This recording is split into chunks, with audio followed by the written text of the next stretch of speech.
Contact center leaders today are navigating one of the biggest technology shifts our industry has ever seen. New platforms, AI everywhere, rising customer expectations, and the constant pressure to prove that technology investments are actually improving the customer experience. But here's the reality. Many organizations are still struggling to get the fundamentals right. Knowledge management, CRM integration, even data visibility, and making sense of what AI can really deliver. In this episode, we're joined again by Richard Winterburn, representing CCNNZ, Kelly Brickley from COPC, and Ramon Szeitszam from Spark, as they unpack the technology insights from the latest CNN Industry Research. What platform organizations are using, where satisfaction is rising or falling, and what leaders should really be focusing on next. Welcome to the Kiwi CX Collective podcast from CCNNZ.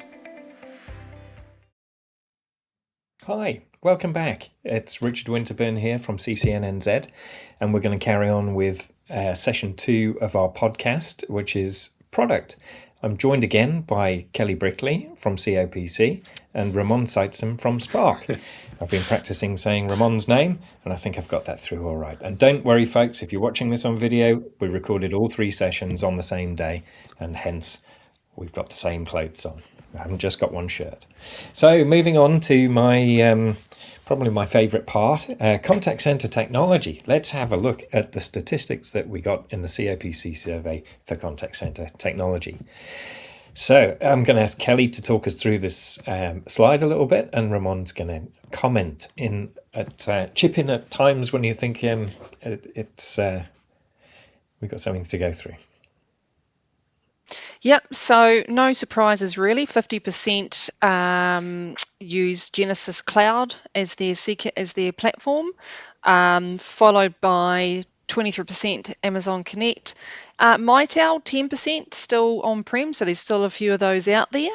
But I thought what was really interesting on the right-hand side there, our top 2 box within our satisfaction of our telephony platform is increased 4%, but the very satisfied has gone from 31% last year down to 13%. Oh, so I thought that was significant. Yep. So we've still got a high level of satisfaction with our platforms, but the very satisfied has dropped. So, why is that? What's driving it? Is it cost? Is it, not deploying new stuff? We'd need to dig into that a little bit more, but I thought that was interesting. Have you seen this, Ramon? This is an unusual stat for me. I'm a bit surprised by that. Have you seen that? I think one thing is with satisfaction, what is related to what you were saying, Kelly, just then. It's very much linked to adoption of the platform and making the most out of the features that it provides. Is one thing, and I think the other thing is, people have pretty high expectations of these platforms these days, and those expectations are getting higher and higher.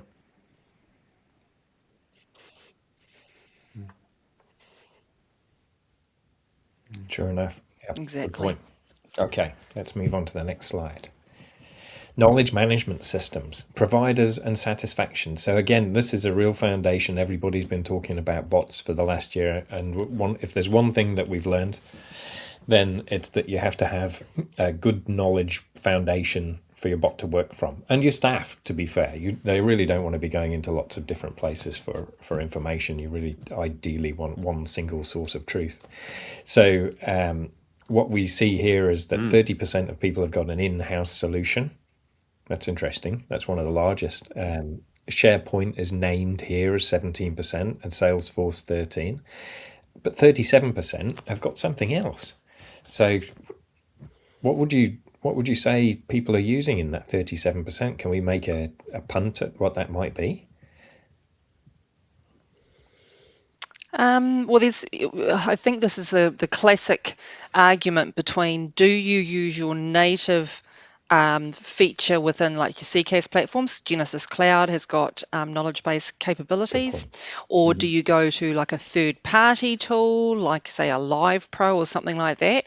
I'm not an advocate for either, but I think the key thing around knowledge is it's not very exciting, but it often is the first step you need to make and invest in getting your knowledge right, because everything else leads off that. So successful agents, lowering average handle time, increasing first contact resolution, successful deployments of your AI all rely on accurate knowledge. Right, because so there's no point doing that other stuff if the knowledge isn't right first.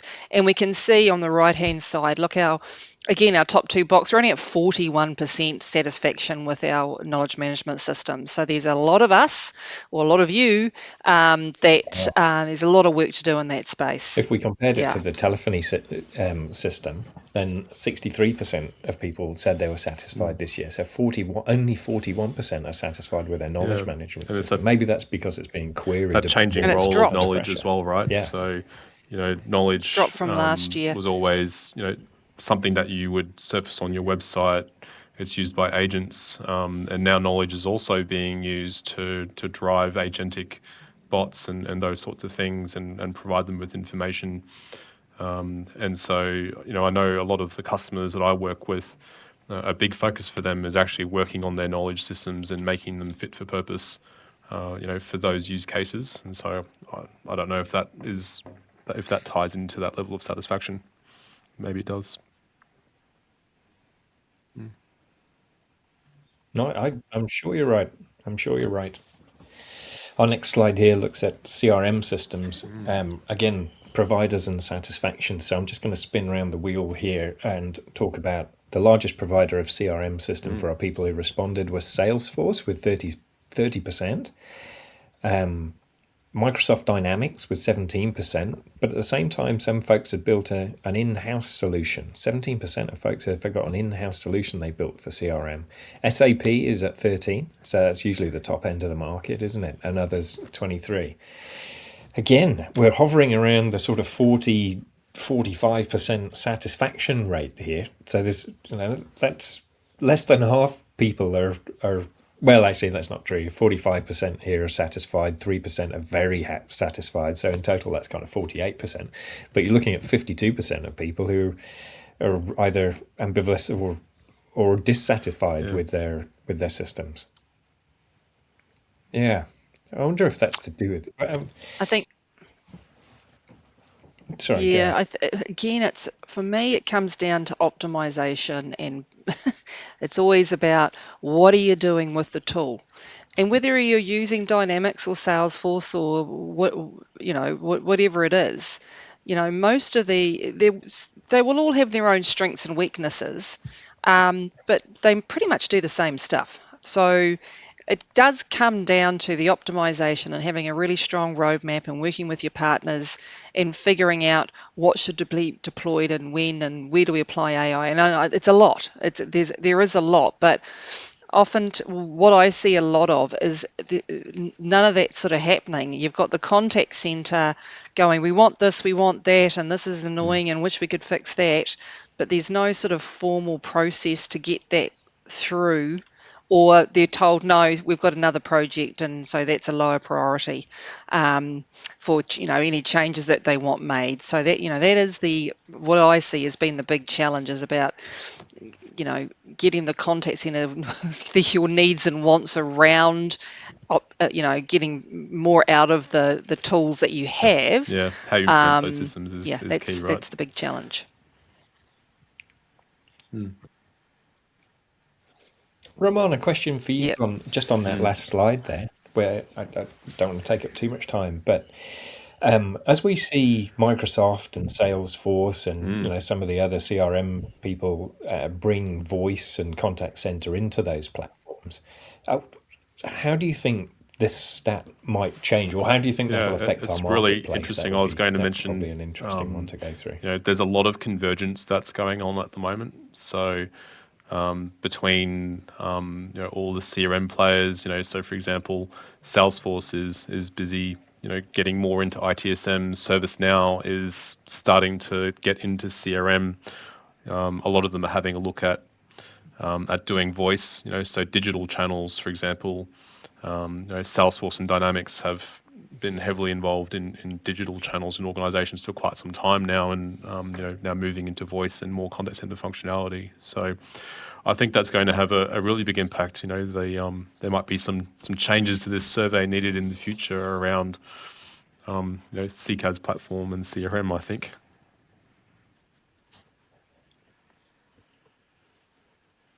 Oh, it'd be good to ask the question of what ecosystem folks are looking at. Yep. How much do they get from one place would be interesting. I suspect as well as these things are integrated, perhaps it always takes vendors a long time to catch up when they sort of pick products from various other places or develop it themselves. But maybe being better integrated will improve satisfaction with these CRM the other big systems trend that we're seeing in the last 12 to 24 months or so. We've seen huge investment from the likes of Salesforce and ServiceNow, for example, in companies like Genesys, like NICE, to support the development of those integrations. Yeah. Yeah, true enough. Yeah, we see it that the Zoho have got one in as well. In fact, almost every CRM vendor starting to build a bit of voice in there, aren't they? So internal collaboration, how do we communicate between teams in our organizations? Perhaps no surprises here. What's the primary internal team collaboration tool that you use? And something like 94% of our respondents said Microsoft Teams. Wow, that's a stat and a half, isn't it? Holy cow. 94% on Microsoft Teams, 3% on SharePoint as a collaboration tool. I would imagine a bunch of them would use SharePoint as well as Teams, but maybe this is SharePoint purely. And the Google Suite in at 3%. So, yeah, fascinating. And 66% of folks who responded said they were satisfied, and 24% said very satisfied. So that's really good. That's 90% of folks who are actually more than or satisfied or more than satisfied with the solution here, right? Yeah. It's hugely dominant. Has Teams I guess that's why they're all using it. Yeah. Yeah. Yeah, absolutely. Nobody dissatisfied. Wow. Well done, Microsoft. Business intelligence tools, providers and satisfaction rates for business intelligence tools. So what's the primary business intelligence tool that you use? 72% are on Power BI, 14% on Microsoft Excel. It's a powerful little tool, isn't it? Microsoft Excel. 14%. Tableau, not one I'm familiar with, 7%. And Click, QLIK, Click, 3%. Other folks don't know. Yeah. Have you come across Tableau before?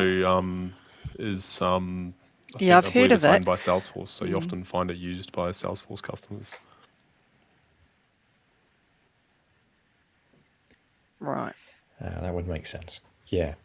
Okay. That would make sense. I think what's important here is actual data literacy, and this is where I see a lot with the contact centers we work with, is really having a good, first of all, what are the right KPIs, what are we measuring with the right targets, and then how are we representing that to the right people with the right data at the right times. So whether that's real-time dashboards, through, say, your Genesys Cloud, through to historical reports with Power BI, and then again running your analytics across all of that wonderful data, being able to have data from multiple different sources. So you're going to have your data from your CRM, you're going to have it from your CCAS platform, you might have some stuff coming out of SAP or your financial system, and actually bringing all of that together in a way that represents actually what's going on, what's working, what's not, and providing you as with leadership to the insights of actually this is what we need to be doing next. And this is one of the areas we're seeing AI too is sort of an emerging sort of thing, is being able to ask the AI, why did we get that result? why did service level drop yesterday, or why is our issue resolution rate increased? So again, this is an exciting area with AI, being able to, why did that happen? And the AI can go and look at it all and come back. So yeah, for me, it is around, we've got so much data in the world of contact centres, we're so much of it, but we're just not doing enough with it, in my opinion. Especially when you can mix it with the rest of the data from the business. It's phenomenal, isn't it? That's where the Power BI stuff comes in. Yeah. And your analytics, like what were our customer intents, of those, which had the highest issue resolution, which had the lowest, knowing that stuff then helps us say, right, well, we need to change that process, or we need to train our agents on this because everyone's getting it wrong. It's actually one of the things that excites me the most about the contact center industry personally. And it's because you've got such richness of data, find me another part of the business that is this highly measured. And so what that means is for any initiatives that you have, you can really understand the outcome of those and the impact that you're making, and I think that's a fantastic thing about contact centers.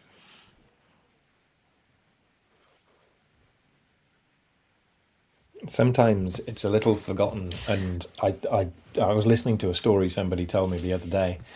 They were on their voice of the customer journey, learning, what issues were really around. So there was a grumbly feeling in the business that the contact center wasn't actually very good, and that the net promoter score was being affected by the performance of the contact center, and they were measuring quite simply. When this company was engaged to go and have a look at why the contact center wasn't performing so well, they actually found out the contact center were increasing the net performance, the net promoter score, because they were so good at what they do. But they'd sort of been a little siloed, and the information that they'd kept wasn't shared well enough among the rest of the business. So it was things like customers would ring in saying the instructions aren't right for this particular product. How do I make it work? And the contact center would be nice and talk them through it, but there were so many calls coming through about that, the information not getting out to the rest of the business. Grumbly customers, once they found that out, they managed to turn their business around and their promoter scores have gone up. But the value that they get from their own internal contact center has really been realized in that business now. Quite fantastic, really. Yeah, like you say, very rich. Yeah, and the data, because we are so rich in data, being able to share that with the product department or the product development team or the marketing team and saying, hey, look, when you sent that or made that change on the website, this is how customers reacted to it. So we've got a lot of value and information we can provide to other departments in the business because we are so data rich. Yeah, 100%. We should get a flag. I'm going to wave it. Go contact center. Yep. Yeah. Well, for those of you listening in on the podcast, this is our most colourful slide. Technology, plans for future usage and implementation. So where are people going to spend their money over the next year or two? So 73% of folks, and this does tie in with what we saw in earlier slides, I think, but 73% of folks are going to be investing in their knowledge management system, which is a huge increase. Thank goodness. Yeah, I mean that's massive, isn't it? 20% got no plans to change or upgrade, and 3% going to planning to implement in the next 18 months or so. But 73% are going to invest this year. That's crazy, isn't it? 70. Yeah, I think it's great because obviously. Sorry, go ahead. I was just going to say, we've been going on about how important this is, and it looks like, organisations are now making the investment, which is really, really great. And like you're saying, 67% into their CRM, and I would probably see that as, they are currently using it, but they're investing in it. They're going to spend some money on it and take it to the next step, which is really important. And then the other one I thought was really interesting is 57% are actually doing their mobile apps from a customer service perspective. So phone apps for customers and enabling customers to do and work with you through their phone app. That's 57%. That's a lot. So that's exciting as well. Yeah, absolutely. And I see that 67% kind of ties in with the amount of people. It's not quite the same, but with the amount of people who are dissatisfied with their CRM system from that earlier slide. In fact, there's more people investing in their CRM, which makes sense, as you were saying, than were satisfied in it with it before. Telephony platform, 50% I of think that. people. Sorry, carry on. Yeah, that's okay. Call recording, 47%. I think that's where Ramon's comments about the richness of data are going to be. People are going to be rewarded by investing into the call recording platforms that they've got. 50% of folks Yeah, aren't, and but I'm interested in 47% will be doing that. you probably can't answer this, but I'm interested in the overlap between some of these categories. So, for example, call recording and telephony platform often go hand in hand in a single platform. And similarly, knowledge management and CRM. I've got a lot of customers, including here at Spark, where we'll use our CRM or ITSM system as a source of knowledge as well.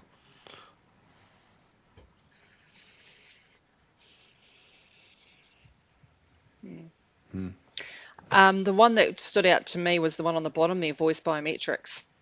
So, 10 years ago, it was an amazing piece of technology that, digital voice print, amazing and very high fraud detection and a very secure tool, which with, deep fake voice frauds and all of that type of thing, it's really giving it a run for its money. And and as an example, like Amazon Oh, Connect really? have actually dropped that capability out of their platform. Yeah, Oh, They no all right. longer offer voice biometrics. that's Yeah, fascinating. yeah, really interesting. So, yeah, yeah, And yet 28, it says our stats here say 28% are going to implement it in the next 18 months. I mean, it's not a huge amount of people have got it, 56%, so there's no interest at all, really. But 28% market growth is probably not to be sniffed at, I'd have thought. yeah. But there is lots of concern around the spoofing. Yeah, okay. Yeah, I mean, it was, as when it first came out, it was a really accurate technology, but maybe Yeah, I don't know how well you think can the spoof a person's voice with it. my key takeaway from all that is it's not a panacea to your ID and V woes. It's just another factor in the chain of identifying and verifying who the customer is. And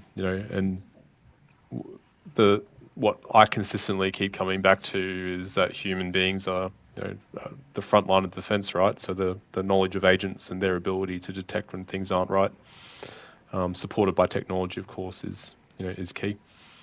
And voice biometrics is the same. It's just another technology supporting them. That does make sense. So it's a bit.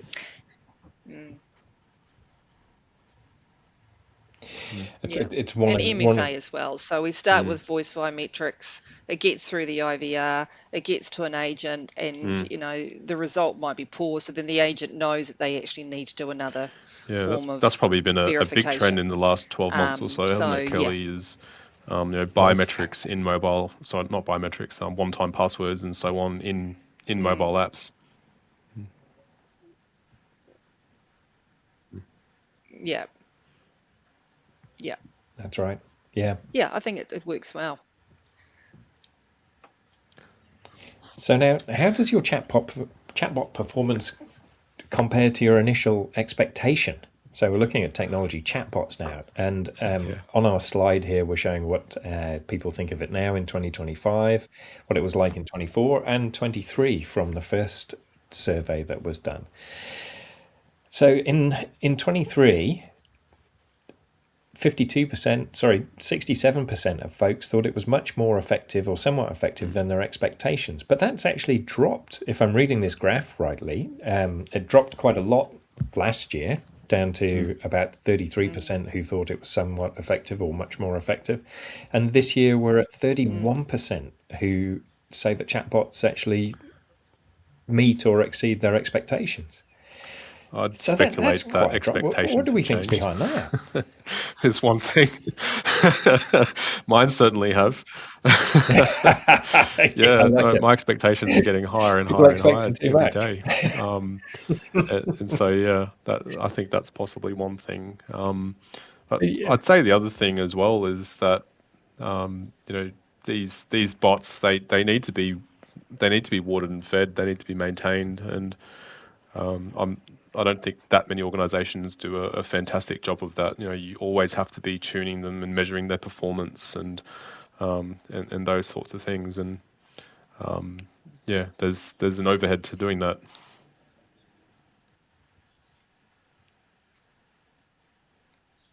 All you need to do as a user is interact with an organisation who's got a really good one, and That's from there right. on Yeah. in, you kind of Every time you find a think, well, better still one, not so your good, don't you? expectations move. Yep. Yeah, yeah. That's it. Very, very easy to measure. Very easy to measure. Cool. Okay. Let's have a. We'll move on to the next slide. Technology AI plans for the future, usage and implementation. So, does your company use AI for its customer care support function for your largest line of business program? It could include, but isn't limited to, solutions such as conversational AI, interactional analytics, AI and quality assessments, and robotic process automation, which I think is marvelous, but heck of a thing to set up. Again, we're looking at 23, 24, and 25. Currently using and planning to refresh, change, or upgrade 29% this year. That's a steady increase, isn't it? That we're seeing going from 18 and 23 to 23 and 24, 23% of people in 24, and 29% of people in 25. That's a stat I'm liking to see. Yep. How do you read that I one? think it's just a reflection of the evolution. Yeah, just a reflection of the evolution of our organisations and implementing AI. Yep. And No surprises I there would at all. just imagine that's just going to keep going over the coming years. 100%. Yeah. Yeah, no surprises. You're right, no surprises. Maybe the big surprise is that stat that says, sorry, if we go back in 23, 31% of people had no plans to implement the technology, and in 25, only 7% have no plans. So Yep. 93% of people are looking at AI as a market. That's Yeah. wild, isn't it? No wonder we say it a lot. I'm always getting fatigued, but I'm not really. It's just, yeah, just crazy. Cool. Sorry. Thank you. Primary objectives of AI-powered solutions. So what are people going to use AI for? And do these actually meet the expectations that we had as a overseeing body or a group of specialists in this area? Improving customer experience, 81. I mean, happy days. Yep. No Yes. surprises there. Yeah, I was very happy to see that. Ramon's nodding. Yep, we all agree. Improve agent. Yeah, me too. Yeah. Improve agent performance. Yeah, How I are think we this really seeing relates this? to what we What were do you think talking AI about is a bit going to do to help in the them? first episode, where For anyone who a doesn't lot of know. organisations are adopting AI tools that that make life easier for the agent or support the agent to do the things that they need to do. And that's an area where there's a lot of value in AI at the moment. So.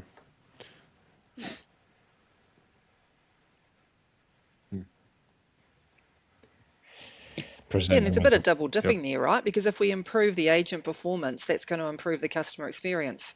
So, if we are interacting with Yeah. with More an focused on their agent, customer. and they're more efficient and they're more accurate and they're, yep, it's a good thing. Yeah. Reduce costs. I'm glad to see it at less than 50%, less than 40%, let's face it, 38. I'm kind of pleased that that's not a key driver for using, it's not a primary objective for using AI-powered solutions. It's really up about improving the customer experience and improve agent performance. So I imagine you're giving people access to your information at any time that they want through their preferred channel. And I think that's probably what about improving the customer experience is. So to reduce costs, great. Yeah, It's but in we there. might. Yeah, but we hopefully we'll see some reduction in costs, because if we've got a reduction in unnecessary contacts coming into a human-assisted channel because customers are able to resolve with the bot, that is going to reduce our operations costs. So there's definitely some cost benefits, but we can't make that the target. Like I say, like you're saying, Richard, target should be improve customer experience, improve agent performance, and we'll Yep. see costs Yeah, I reduce think as an output. it's a real win-win there. You Yeah, get to wonderful. get the benefit on both sides.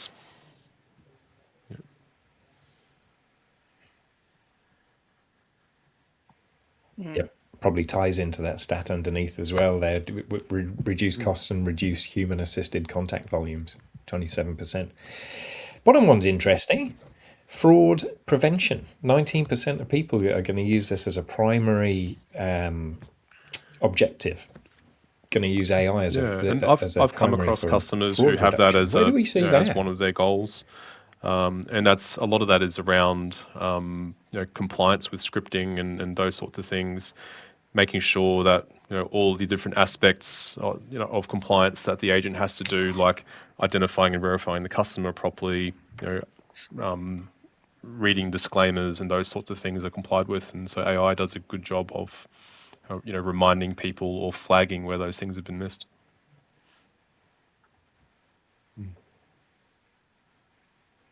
Yeah, right. Yep. So I suppose, Kelly, we could use a recording, use analytics over the recording to spot when agents have not done things that should have been done. You can address that quickly, right? Yeah, one of the we've got a very strong methodology, best practices around quality assurance. And a big part of that, and one of the things that we see that a lot of contact centers focus their QA on agent performance. They're not focusing it on trying to identify systemic issues such as, hey, look, we've got a very low result in our compliance, critical compliance around security or privacy and those types of things. So I think this is where, like you say, the bot can really help identify, those interactions that we haven't complied with security or privacy. So yeah, there's a lot there.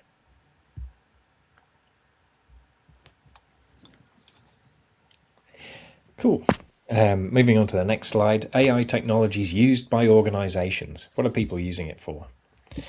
Which of the following AI technologies does your organization currently use in the customer care or support function? Customer care or support. Select all that apply. Here we go. So basic AI, rules-based bots. We've got 24% of people using it. And the same percentage, 24%, using it for predictive AI, forecasting, routing, sentiment analysis and things. 18% of those folks are not using it for any of the above. And 18% are also using it for generative AI. Only 9% with large language models, and 6%. Now, Ramon, come on, this has got to be a growing area of the market, hasn't it? What do we think? Is this because it's just early days for agentic AI and 6% of people are using it? And is that actually a pretty darn good it's definitely a stat growing for last market year in when we did terms this of research? jargon and new terminology? I think there's something new invented almost every other week, I think. But yeah, I think in terms of agentic AI, that's definitely something that's early days and evolving. Yeah.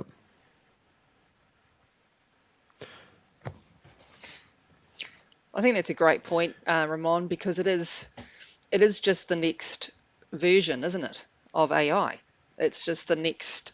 It's evolution and its capability is to now. We started off with rules based and ask a question and it will serve some, a piece of information. It will serve it back. That's phase one, and now the AI has evolved so that it can actually curate a personalised answer for a customer based on Yeah. access to multiple different systems. So it's just how it's evolving.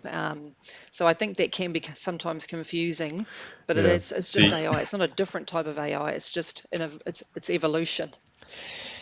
The thing I thought was interesting here, was the predictive AI.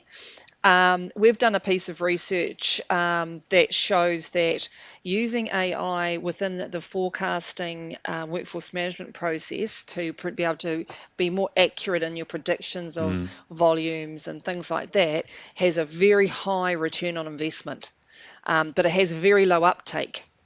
Because it's not sort of, everyone's, sort of talking about note summarization and Copilot and that. So if you have that capability within your workforce management tool, I'd definitely look at that, because like I say, it definitely has got a really high return on investment when you start we really using see that that kind too. of, And that particular the comment that feature. I was going to make around these, these different types of AI, the adoption of those is going to depend on, what sort of use case is being implemented. So like a bot that does natural language recognition is going to be quite different in terms of technology to, predictive technology in WFM forecasting, for example. But I wonder if a lot of end users actually aren't aware of the different types that are Yeah. used. They more see the end result, which is the feature that gives them the outcome that they're using.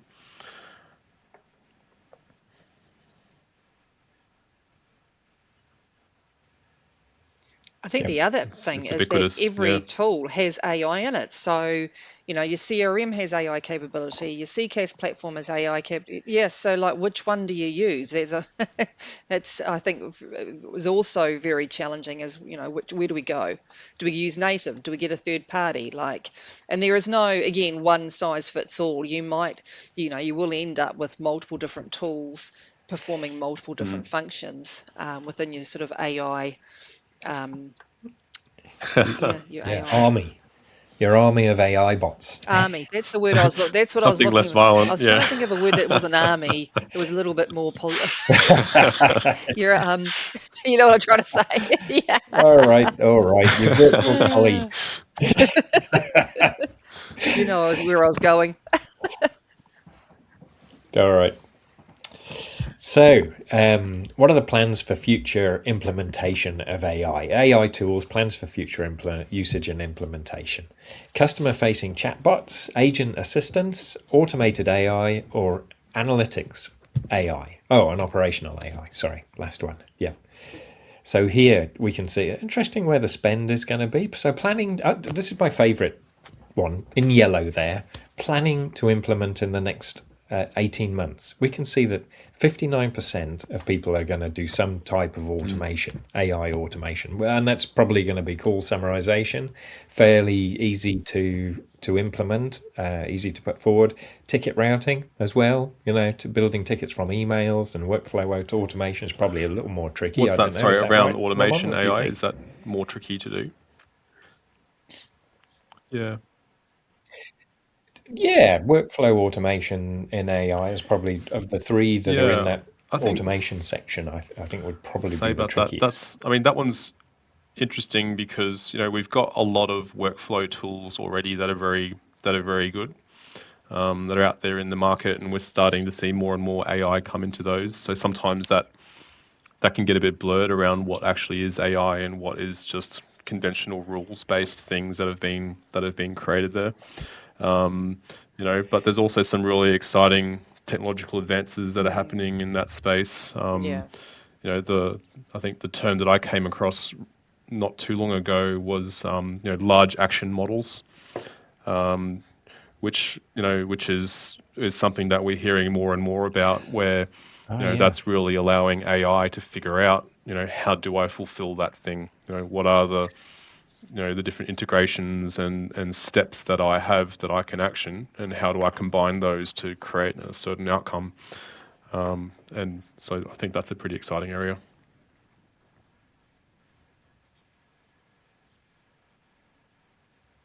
Yeah. Yeah, and I think this also applies with what I was sort of talking about earlier, where you've got the AI and the agents working together through the workflow. So AI might do some of it, agent does some of it, the agents is doing the checks and balances, the AI does all the donkey work, so to speak. And then you've got the humans running their eyes over it to make sure that that's the right outcome and, approved type of thing. So, yeah. It makes a lot of sense. And here we've got 64% of folks, agent assistance AI. They're going to invest in the next 18 months in agent assist. I think that's fantastic and probably relatively low hanging fruit once you've got your data sorted out, right? Yeah, I think it's, being an agent is such a hard job. I still have nightmares about, I'm just joking, but I still remember It was how back hard it in was 1990. taking about 67. I can remember back that far and spending 8 hours sitting at a desk taking, handling calls. It's exhausting. So I think anything we can do to support our agents to help them to, they don't know the answer, they can quickly be served it. It builds their confidence and be able to do the human stuff, which is the value they provide, being able to be empathetic and really build relationships with customers and things like that. That's where the humanness is so valuable. So instead of training them for 6 weeks and trying to get all this stuff in their brain, they know that they can rely on the AI backed up by a great knowledge base tool that can either serve them the answer or take them through the right process or give them scripting or access information from a competitor's website, or data about the customer's recent cases. The sky's the limit. I like to talk about desktop Nirvana. What's all the information we can provide to the agent in the moment to enable them to resolve that interaction with the highest level of quality at an optimal average handle time? And I think this is where AI can really, really help our agents. So it's again another really exciting space for our agents. And it's going to reduce churn, isn't it? And it's going to help you take people on, I think, in the market. Because like you say, tough job. Yeah. Well, we had a contact centre we were working with recently that, first of all, they were measuring attrition incorrectly, and we identified that their attrition was around about 100%. So they were having to recruit. Yeah, it was really interesting. They were losing about 20 agents a month and having to recruit 20 agents a month. And a lot of the issues around retaining them, there was multiple different issues, but one of the key ones was how, first of all, they recruited and identified the right people, and then how they were onboarded, and then how they were supported in the first 90 days of being in the floor, because that was the highest attrition rate during that first sort of 90 days. So, this having those sorts of tools available to particularly the newbies, that will make a massive difference to giving them the confidence and like I said helps earlier, them to be the tools they successful need sooner, to be right? successful in the role.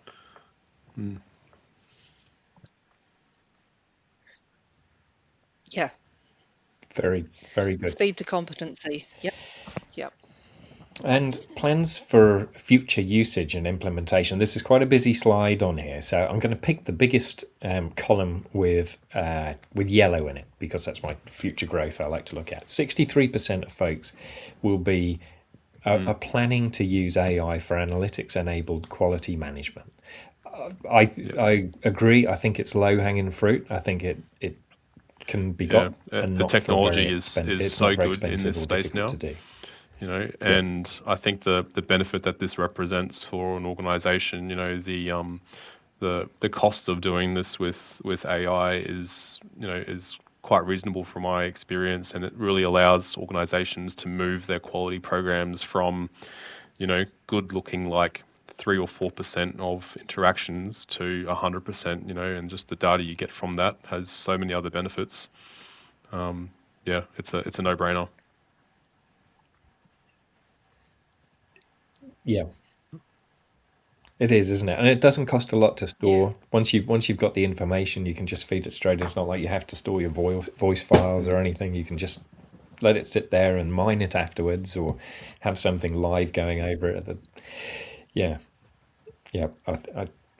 Very exciting space. It is. Yeah, and I see on there there's nobody who responded to the research, nobody is planning to sit on their laurels and do nothing with that. They're either no requirement at all, which, yep, some places will be like that, or they're going to be doing it soon. Yeah. Any other ones that you want to pick out of here? I noticed workforce management in there. Kelly, you alluded to why people should invest in that before. Yeah, like I say, that some of the AI capabilities there, particularly around accuracy and forecasting, because again, if you're inaccurate in your forecast, you're not going to have the right people in place at the right times, and so in doing things like long-term capacity planning and when should we be hiring, and there's a lot of and being able to now more do things accurate, like continuous being forecasting able as to well. be staffed So correctly. whenever you look at a forecast, it's kind of up to date and adapting to what's going on and showing you the differences to your baseline forecast. And yep.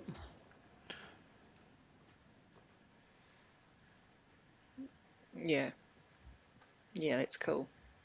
Cool. Moving on to a different section here, we wanted to look about how people were looking at business continuity planning. So what's going to happen to your contact center? How do you actually have a plan? I mean, crikey, a lot of people probably don't have one. And here we are with a slide. So we've got 4% actually. That's not as high as I thought. Possibly 12% if we add the insure people in.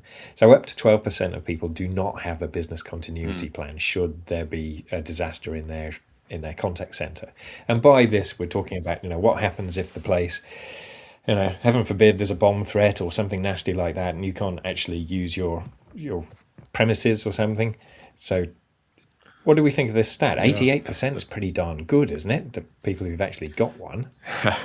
But a bit surprising to see. The next question I want to ask is, have you tested your business continuity plan? Go home.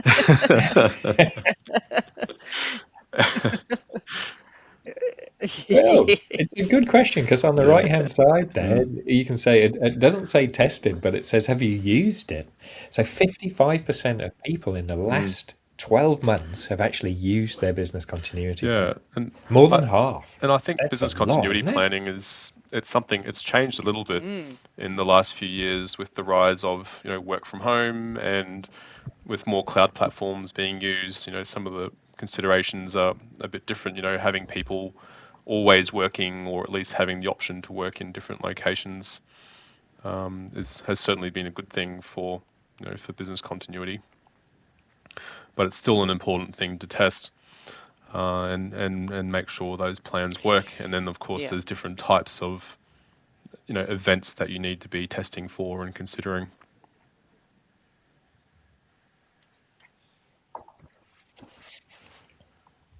Well, I wonder if that's it. 55% having used it. Maybe I hope so. They're actually are testing it at least once a year, which is a good thing.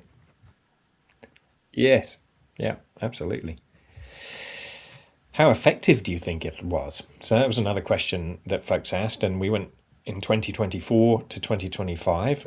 So 65% of folks in 2024 thought that it was very effective or extremely effective, with another 35% saying it was somewhat effective. Nobody thought it was less than that. So that's quite, that's a pretty good sign. So everything is somewhat effective or better. And in 2025, that's actually improved, hasn't it? We've got 74% of people who think it's very effective or extremely effective, with only 26 saying somewhat. So I think that's great. And that is probably aligned with people moving more to cloud-based contact centers, wouldn't you say, Ramon? It's got to be part of that. Yeah. On the right-hand side of the slide here, we've got, have you made changes to your business continuity plan in the last 6 months? 47% of them said that they've made changes in the last 12 months. Interesting. Let's hope it's 6. One of those two, anyway. Well, that's really interesting. Sorry?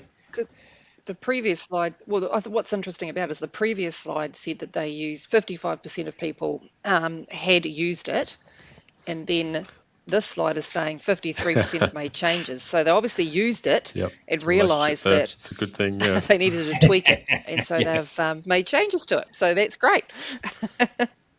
It is. Yep. Learned something. Yep. Okay. Good to have one, though. Great question. So, folks, that's just brought us to the end of our second session.